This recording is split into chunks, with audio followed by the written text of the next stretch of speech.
Hi there, I'm Sara Gallegos and you are watching Absolute Beginner Machine Embroidery. And today I'm going to show you how you can create cute little cinch sacks in the hoop of your embroidery machine. I love it when people create a little gift bag instead of wrapping a present. Gift wrap is beautiful too, but I think it's a lot of fun to utilize some of the fabrics that I have in my stash to create little gifts. And I love it when I get a hand wrapped gift like that too. So this is a really fun little project to work on. I've got several examples to show you. A couple from Kimberbell Designs.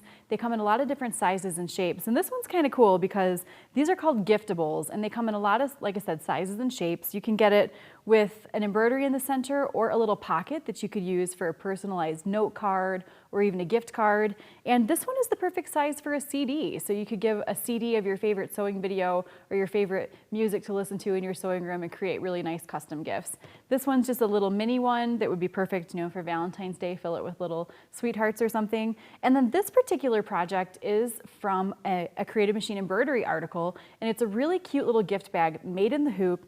The ribbons are completely attached in the hoop and it's fully lined. So a really fun, quick little project to make, and I'm going to show you how to do that. So the way that this project starts is we start with a placement line for the main fabric. You need to choose one main fabric. You've got a 6x6 square of that, and then you've got a secondary color that becomes the band at the top and also the lining and the back of your project.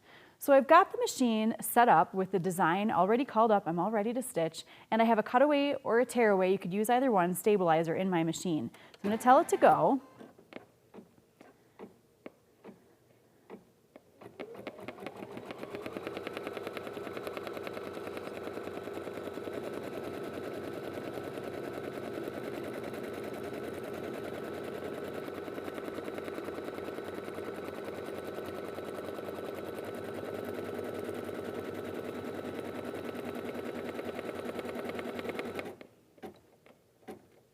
So the first thing the machine does is stitch a placement stitch for me. And again, this is where I'm going to place that 6x6 main fabric. Now, when you complete this project, there's only one thread that you will actually see in the finished project, and that is the color that you use to embroider the Be Mine on the band. So I threaded my machine with the black that I used for this, and I'm going to completely construct the entire project with this. The machine stops and asks for a thread change. That's just how the machine knows to tell you to stop and move on to the next step. So you'll want to make sure that you are following the instructions that came along with the article so that you can see what you need to add to the hoop with every single color stop, because that's pretty much what you're doing each time it stops. It wants you to add something to the project we're creating right in the hoop. So this first thing that we add, again, is our 6x6 square, and you're just going to center it and make sure that it completely covers the stitching line. Now, when you're choosing your threads and you're completely constructing a project in the hoop, think about the threads that are going to be the most durable. I have a rayon thread in my machine, which is actually not the most durable thread to use. It's pretty, it's got a beautiful sheen to it, but if you think that your project's going to get a lot of use and there's going to be some stress on the seams, maybe opt for a polyester that still has the sheen, or even a cotton.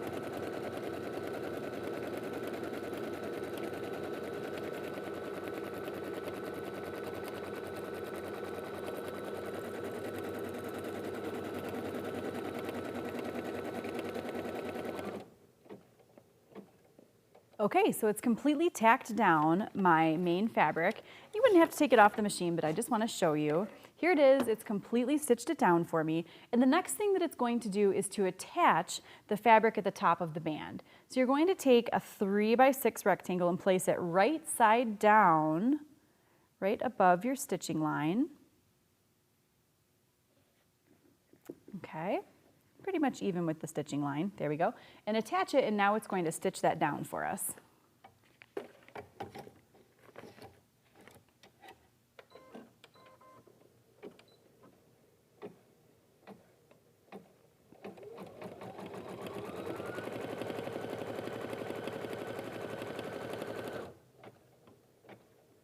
Okay, so what the machine has done now is it's tacked down that top portion that's going to be embroidered. I'm going to grab my tape, and now you're simply going to fold that fabric over the fold line, give it a little finger press.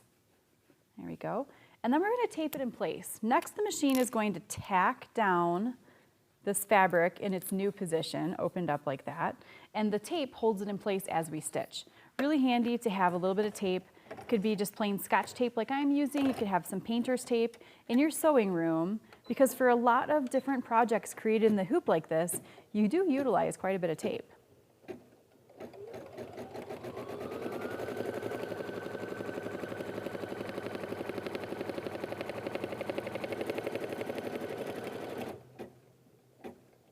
Okay, so next it's going to stitch the words "Be Mine" on the top of the cuff there. And instead of taking it out of the machine, I'm just going to tell it to start again.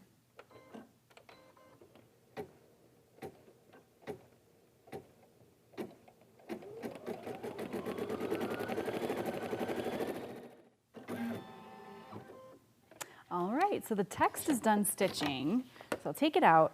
And the next thing that the machine is going to do is to attach the ribbons. You don't totally have to take it off the machine for this step, but just so that you can see, you want to take one of your two ribbon pieces. It gives you a full length to cut of ribbon and then tells you to cut it in half. And you're going to place it right below the folded edge of your cuff fabric so that it's just kind of extending beyond the lines on the left side of the design. So it's sticking out beyond the lines, because that's where it's going to stitch the final construction of the little bag. So we want to make sure that our ribbon gets caught in the seam allowance. And you can bring it down just a little tiny bit, and then you're going to tape it in place, and the machine will stitch it down.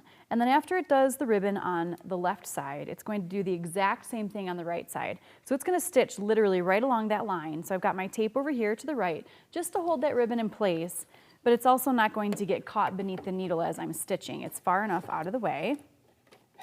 So it'll just do a little running stitch to hold that ribbon in place.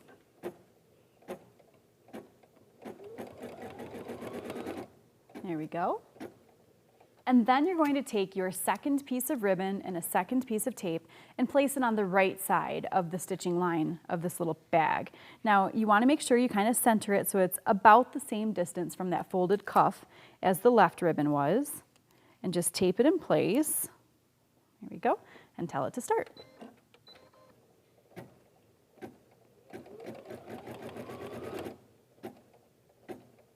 Now I'm not going to take it out of the machine. The next thing that it's going to stitch is going to be a placement line for my lining fabric. So I'm just going to tell it to start.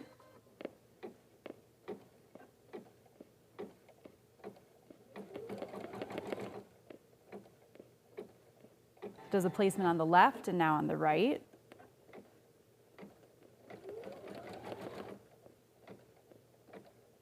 Okay, now we're almost done for the final steps of construction.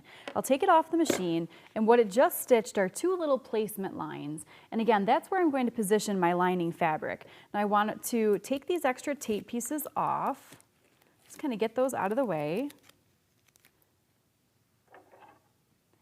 And I'm going to cut the little jump thread between those two positioning lines. I didn't cut that off the first time I made one of these, and I had to kind of wiggle it out later. So we're just going to cut that out right now.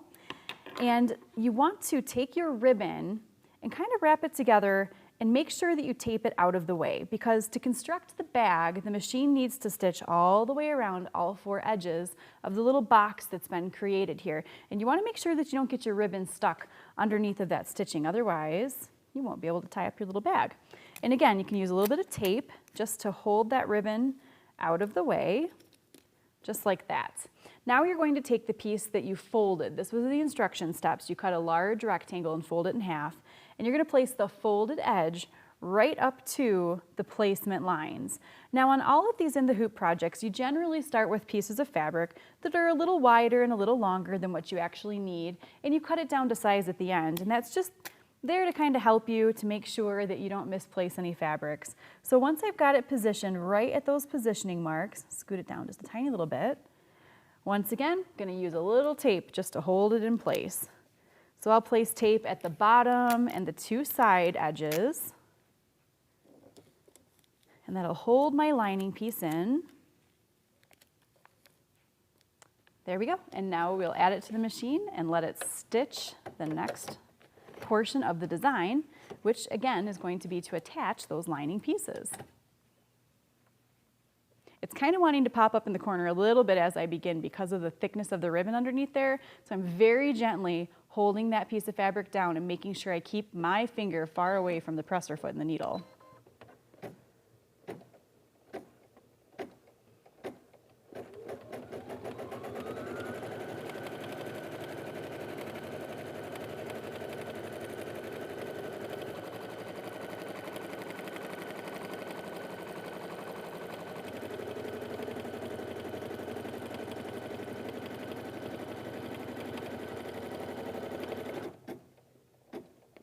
last step.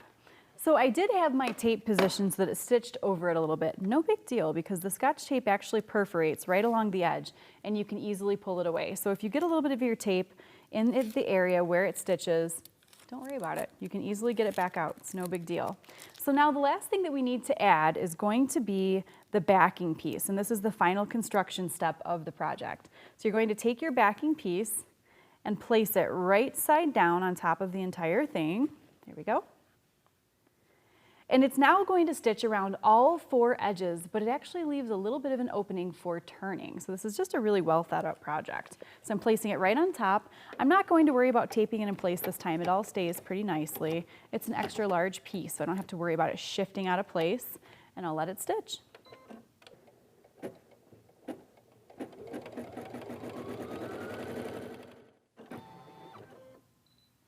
That was the last portion of the embroidery design, and now we are ready to take it out of the hoop. And with the tearaway stabilizer, when I don't have it in between layers, I usually just rip it right out after I've stitched. It tears really nicely along my stitching lines. There we go, got our whole project. And next you want to trim this down to size. I'm just gonna do one edge. I use my rotary cutter, ruler, and mat for this. I place my 1/4 inch line on my ruler right along the stitching line and then just cut with my rotary cutter, and that ensures that I have a nice 1/4 inch seam allowance. You could come down and cut it with your scissors too, but the key is you want to get some of this excess fabric out of there so that when you turn this right sides out, you can get nice crisp corners. It'll help the whole thing to lay a little bit flatter too. And we do have an opening here. That is where we're going to turn it. Just trim a little bit more here. There we go. Nice sharp pair of scissors because you are going through several layers of fabric and stabilizer. And then you're going to turn it right sides out through that opening. Now take your favorite turning tool, whether it's that purple thing or an awl or a stiletto, even a chopstick, whatever your favorite turning tool is, so that you can turn those corners really nicely. A lot of times I just kind of roll the excess fabric right over my fingernail inside of the project. Feels like you're wrestling with it. So you're just going to turn it all right sides out. Get those last little couple corners nice and crisp and flat. Last one here, it's hiding on me. There we go, got it. Okay, so then you turn it out and you look like this. You want to take a piece of a double-sided fusible web, like a steam-a-seam maybe, 1/4 inch wide, and just fuse this shut. This is inside of your project, you don't have to worry about it. You could do a little hand stitch if you like to do that, but it's not totally necessary. And then I like to give it a little bit of a press, and then you're gonna reach inside the pocket here and turn it out again. Here's my tape on my ribbon. And again, just make sure you get those corners poked out nice and neat. There we go. And there is our cute little gift bag, all completely constructed in the hoop. That last piece of tape out of there. And then I like to just give it a nice good press, work on those corners. I kind of roll the fabric at my seam allowance so it all stays nice and flat, and then press along those 3 straight edges. Fill it with your favorite little Valentine's gift, and you have the perfect presentation for somebody special. I hope that you've enjoyed learning about this little in the hoop project. They're a lot of fun to make, quick and easy, and don't take a ton of fabric. I hope that you're inspired to try it for yourself, and come back and see me again on Absolute Beginner Machine Embroidery.